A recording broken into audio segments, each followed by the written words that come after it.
It's nearly a week since you were announced as or given the award of Freeman of Nottingham. What was that achievement like compared to your achievements in the ring, Carl? It's a great achievement to be acknowledged by the city that you was born and raised in and you still live in, to be acknowledged by the powers of Nottingham and the council, and to be given a fantastic award that puts my name up there alongside people like Torval and Dean and Paul Smith, the designer, and they even mention him in the same breath as mine, the legend, the late Brian Clough. I mean, and the list goes on. But it's amazing that, I can be acknowledged while I'm still an active fighter for my current achievements. No, definitely. And I saw a bit of a ringside tonight, and they showed a couple of clips, and there was a good 2,000 strong crowd at the venue where they gave you the award, and I saw also they named one of the city's trams after yourself. Yeah, the Gettysburg Council really did do a fantastic job. I mean, the night started for me with a trip from the Forest Recreation Ground where they do the famous goose fair. So my night started there. I unveiled my tram. I say my tram's got my name on it in the dashboard, so it's the Froch tram. And I took the ride from there up to the Royal Concert Hall in Nottingham, where there was just over 2,000 fans waiting to hear myself and who was it? The Radio 5 Darren Fletcher. I was trying to think of his name. I've done quite a lot of them as well. He did the interview with me. Yeah. That was fantastic. I mean, we did that. It was a real treat for the fans, and it was a great encouragement for me to take the tram up to the concert hall, do the interview with Darren Fletcher, and then from there, my close friends and my family went over to the council house for a 3-course meal and a few more speeches, and it just, the whole evening was fantastic. And the Gedling Borough Council really did go above and beyond the call of duty on that night to make me feel really welcomed and acknowledged and give me the accolade that I thoroughly deserve. No, definitely. And in terms of being given freedom of the City of Nottingham, are there any special things you could have? I understand that in the old laws and in the old books you could walk your sheep across certain bridges. Is that still the case if you have a flock of sheep? Apparently, I mean, it's the old scriptures. I think the important thing to remember is it's an honour, like an MBE or an OBE or a CBE is an honour from the Queen. This is an honour from my city, my council. I say mine, but the council that run the Nottingham City. It's similar to that, but I dare say somewhere in the old scriptures there is something that says the freeman can walk his sheep over Trent Bridge.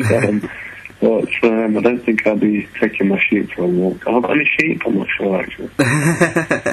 And, I mean, everyone wants to know about the Julio Chavez Jr. fight, if that's going to happen, and of course you want to tick off your bucket list fight in Las Vegas. You've fought in Nottingham many times. Will a fight at the City Ground still be something you'd like to tick off that bucket list? Yeah, definitely. A fight at the City Ground would be fantastic. If we get the right opponent at the right time, there's no reason why that won't happen. But the next fight I'm looking at going for, and I've made no secret about it, will be a fight in Las Vegas, purely because Las Vegas is the fight capital of the world, and it's something I've not done in what's been a wonderful career. So for me to tick that box will be a phenomenal achievement. No, definitely. And what's the latest on Julio Chavez Jr.? Have there been talks been ongoing, and is it any closer to happening for you going over to Vegas, Carl? There's no latest.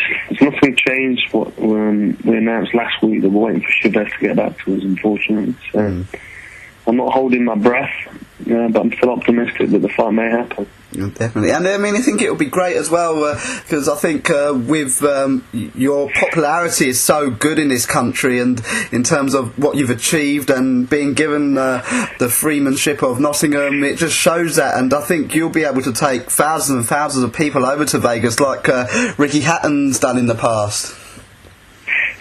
Yeah, to finish out, I mean, I dare say that if the fight does happen in Las Vegas, there would be a massive following out there to enjoy what will be a spectacular event. And when do you think we're likely to find out more news? Do you think we'll find out before the end of the year? Anything on when we're going to next see you back in the ring, Carl? All I can do is say hopefully so. I'm optimistic. I can't give you any guarantees. And I understand you had a book come out a couple of months ago, which was a great read. I enjoyed reading it, but can people still get the book, and where from? Yeah, the book's just hit the shelves in all good bookstores, Waterstones, W.H. Smith, I think it's even in Tesco's. But the good thing about this book now, I mean, it's a completed version of my original book, Carl Froch's The Cobra. But now the Carl Froch book that's hit the shelves got the updated version, which includes the Mikhail Kessler rematch, the first George Groves fight, and the massive rematch, which is obviously, as we all know, the biggest fight in history post-war. But it really does go behind the scenes and into great depth into the mind of a fighter, and all some of the shenanigans and carry-on that went on behind the scenes, and to get inside the mind of a fighter and how somebody of my level has competed time after time at world level, gets himself ready physically and especially mentally. If I do say so myself, I read it back only a couple of days ago. I completed the last four or five new chapters, and it really is a fantastic read. So one for the Christmas list, I think. Look out for that one. No, definitely, and hopefully you can add a few more chapters next year after winning in Las Vegas, hopefully.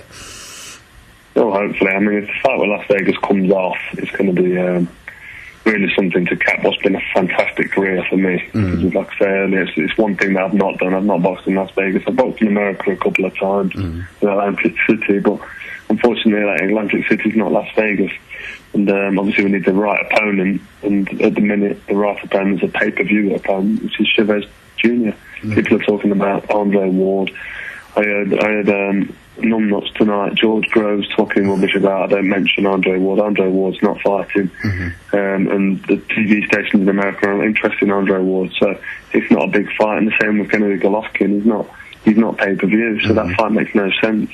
The only fight out there for super middleweight at the minute is Julio Cesar Chavez Jr. because he's talking about stepping up to my weight, and he's got a massive Latin American following. So that fight makes financial sense for everybody. And I'm not really interested in the finances of it. I'm interested in my legacy and ticking that Las Vegas box on what's been a wonderful career for me. So that's why I want the fight to happen more than financial gain. In fact, the financial gain holds no.